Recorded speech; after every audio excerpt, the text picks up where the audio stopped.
myself in need a little more enthusiasm.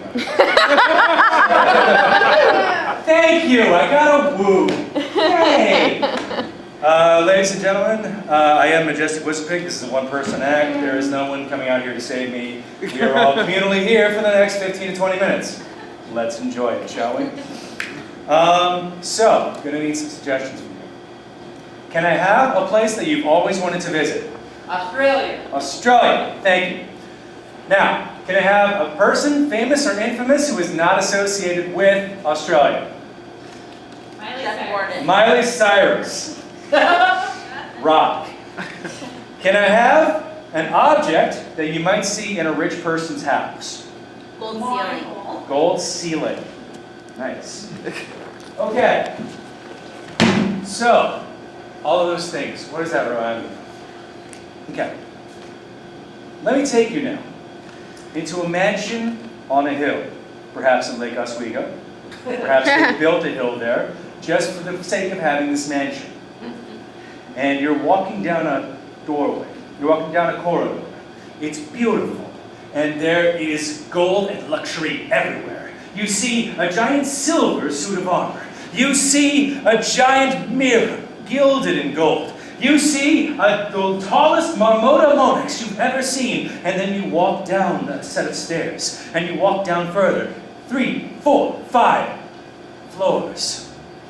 Until you find the last door on the right. And you open it. And in it, you see a decrepit old man in a smoking jacket, sitting on a throne of golden coins, with his legs up, and a small Catalonian man, brushing the cords on his right foot. Oh, Ferdinand. Oh, Ferdinand. You are magic with that brush. It makes me a little sad that I threw out all of your espadrilles. What? You threw out all my espadrilles? I threw them out. Rope souls are out, good man. Rope souls are out. I cannot do this for you anymore. I cannot do this. That is the final straw. For if you see, this man, Captain Humphrey Pretent, has done many things to me. He has sold my wife, even though he did not own her. He has destroyed my house, yet I remain loyal until he destroyed my entire collection of vintage espadrilles. Good sir, I leave you. What? I'm only half foliated. Well, that reminds me of a story. Reminds me of when I was a young man. You know where they have the best exfoliation? Down on Australia. Let me tell you about it. When I was a young man, going to the outback.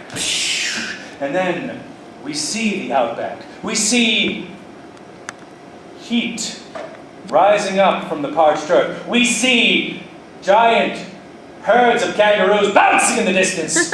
We see, why, that is Ayers Rock in the distance. Beautiful, red, holy, according to the native people. Of course, they don't call it that. They call it Uluru. But that's neither here nor there. The sun is beating down the parched earth, and we see one lone man crawling across the parched earth. And it's me. When I was a younger man, perhaps around the age of 24, I was in the desert, you see, where I was looking for oil. Oil in Australia. They hit all the other major deserts of the world. They hit Saudi Arabia. They hit West Texas. They hit Pennsylvania for oil. Yep, there's a desert there. Wherever there's a desert, there's oil. And so I'm in the outback. And my Range Rover, off in the distance, you see it. It is a Range Rover and a cap right on the top. Steam coming out, steam. Because it has overheated. Because again, we are in the outback. It's super freaking hot.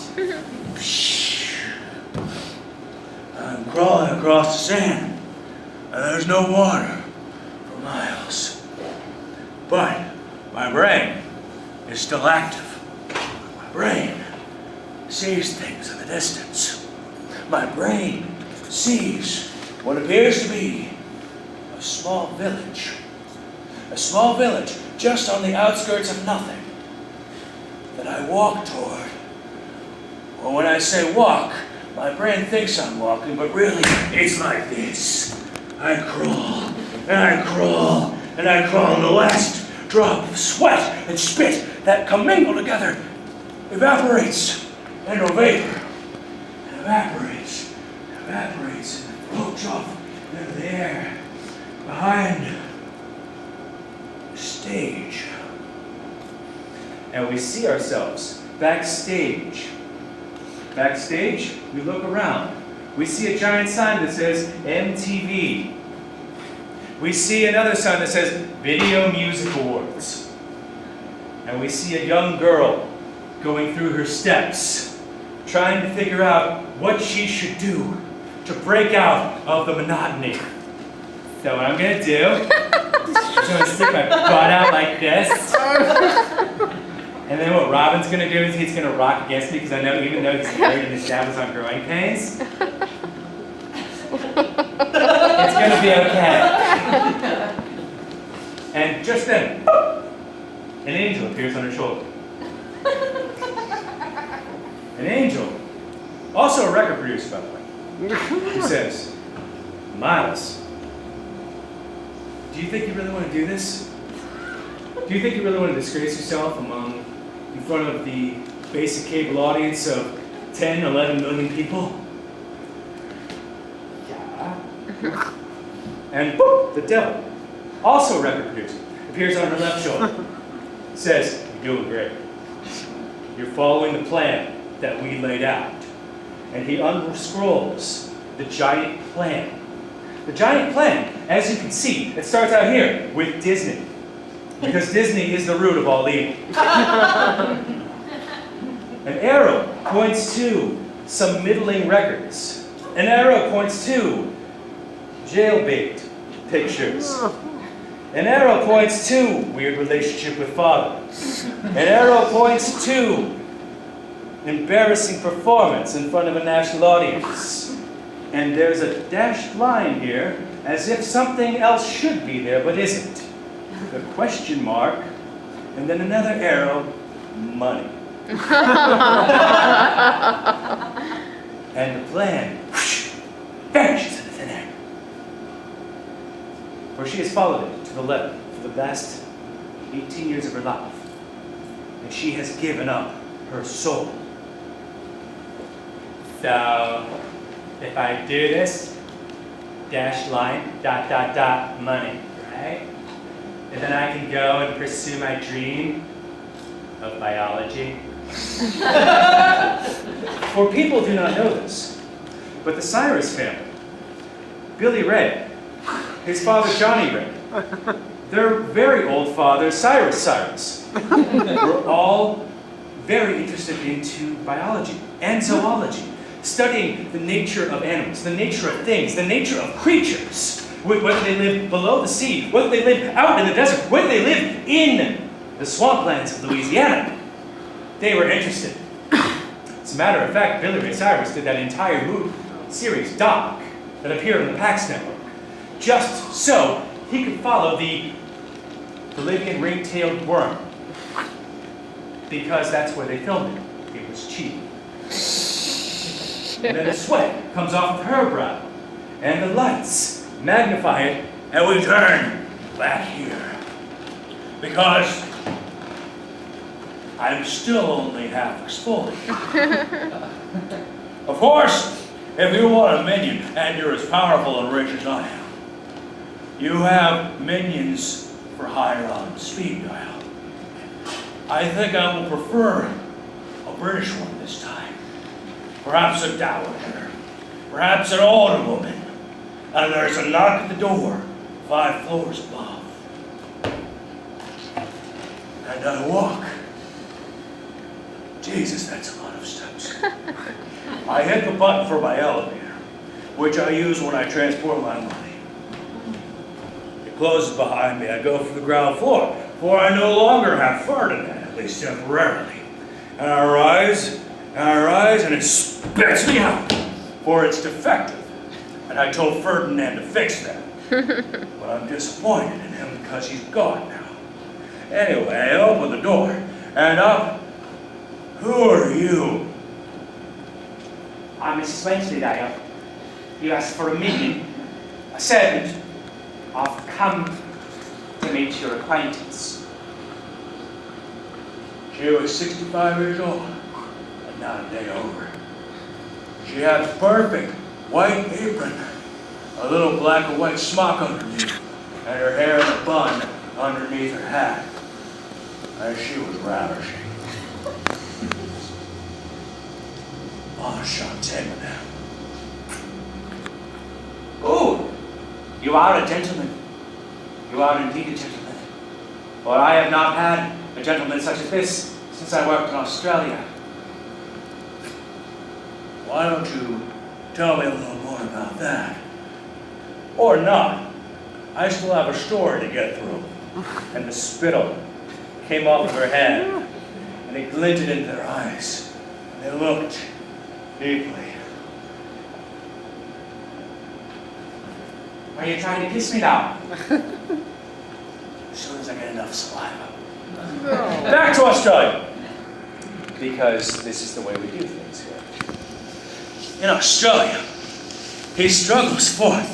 And he's finally, after a day, and a night, and a day, and a night, and a day, and another night, he has amazingly retained enough fluids to get to the outskirts of that town that is on the outskirts of nothing! And there is nothing there but a handful of Winnebago trailers. You know the kind that looks like a silver burrito rolling down the highway. And there is a light on in only one of them. And he lifts himself up, bangs on the screen door. What do you want? Hey, sir. I'm an American looking for oil. Can you please help me? There's no oil out here. Only worms. Big ones, beasties with teeth the size of your head. You look parched though. Get you some water. Thank you. Name's Gideon Sinclair. I live out here with my daughter Matilda. Don't go singing! I hadn't thought about the song Waltzing Matilda until I mentioned that. But now I couldn't think of anything else. Here's your water. Got a spare room out there. Out in the mud hut. You can sleep there if you like. But whatever you do, don't ever taunt the worms. And just then, from the parched earth, a giant segment comes up, pokes around, bares his fangs, and then goes back below. And that dust permeates in the air and takes us backstage at the Video Music Awards. After what all that you saw happen, and probably went on YouTube and watched several times. Hello. Not saying anything about that. How you spend your time is your business. So, okay, when does the money start rolling in? Miley Butler.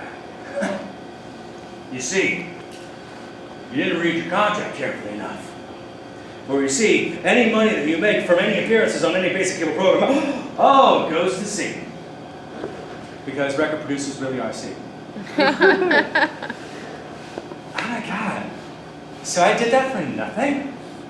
I embarrassed and debased myself for nothing? So, wait. But what if I stop?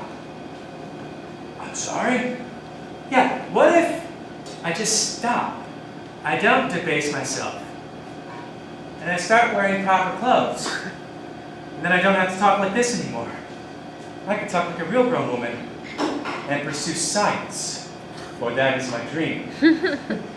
Marley, wait! And of course she was off. But before the devil could take away her helicopter, she rolled on it for one last time. And she flew away to parts west, possibly southerly as well. And as it was a very large helicopter with a large gas tank, who knows where she could have gone? And you see the wind spurting, blowing. And I'm in a golden glow. After making love to Mrs. Wensleydale. You don't want to see this. Let's go back to Australia.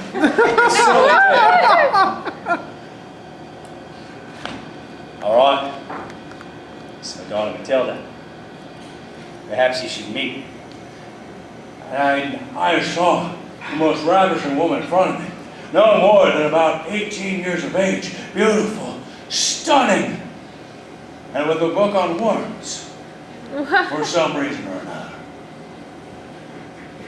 And as I recovered, she taught me about the nematodes and the worms and everything else that was in that area.